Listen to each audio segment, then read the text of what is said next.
bi nga xamee ni Yeesu juddu na ci Betleyem ci diiwaanu Yude amoon na ay boroom xam-xam ñu jóge penku ñëw Yerusalem booba ci jamonoy buur bi Erod la woon. ñu ne, ana buur bi juddul yawut yi, ndaxte gis nañu biddiwam ci penku te ñëw nañu ngir màggal ko. bi ko Erod buur ba déggee mu daldi jaaxle moom ak waa Yerusalem gépp.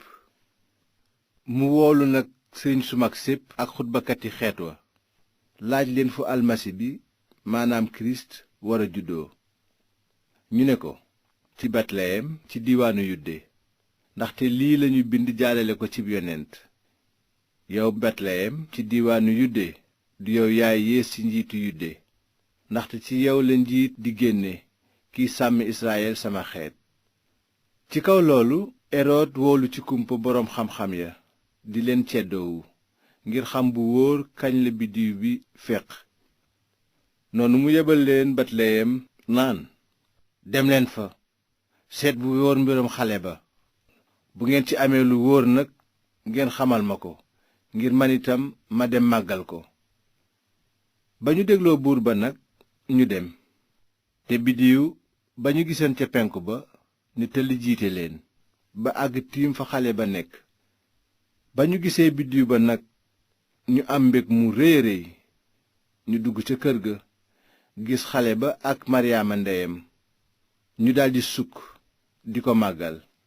ñu ubbi seeni boyetu alal may ko wurus ak cuuraay ak ndab lu xeeñ lu ñuy wax miir. bi ñu ko defee yàlla artu na leen ci biir gént ñu bañ a dellu ca Erod. noonu ñu jaar weneen yoon ñibbi seen réew. bi nga xamee ni boroom xam-xam ya ñibbi nañu, benn malaakam boroom bi feeñu Yusufa ci gént ne ko, Erod mi ngi ci tànki wut xale bi ngir rey ko. jógal nag jël xale bi ak ndeyam te nga daw jëm Misara toog fa ba keram a koy wax. Yusufa nag jóg jël xale ba ak ndeyam làqu ji Misara ca guddi ga. mu toog fa ba Erod faatu. noonu am li borom bi waxoon jaalale ko ci yonent bi mu naan, woo naa sama doom mu génn Misara. bi Erod gisee nag ne boroom xam-xam ya nax nañu ko, mu daldi mer lool. mu santaane ñu dugg ca Betleyem ak la ko wër, rey xale yu góor ya fa am 2 at jëm suuf, méngook jamono ja ko boroom xam-xam ya waxoon. booba am lañu waxoon jaalale ko ci yonent yàlla Yeremi bi mu naan, baat jib na ci Rama, ay jooy ak yuux gu réy. Rasel mooy jooy ay doomam te bëggul kenn dëfal ko, ndaxte saay nañu. bi nga xamee ne Erod faatu na, benn malaakam boroom bi feeñu Yusufa ci gént ca Misara ne ko, ñi doon wuta rey xale ba dee nañu. jógal nag jël xale bi ak ndeyam te nga dellu Israyel. Yusufa jóg nag jël xale ba ak ndeyam dellu Israyel.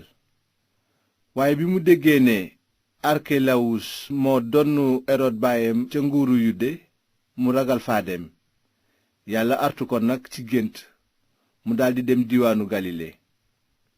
mu ñëw nag dëkk ci dëkk bu ñuy wax Nasaret. noonu am lañu waxoon ca xale ba jaalale ko ca yonent ya bi ñu naan, deesu na ko tuddee Nasareen.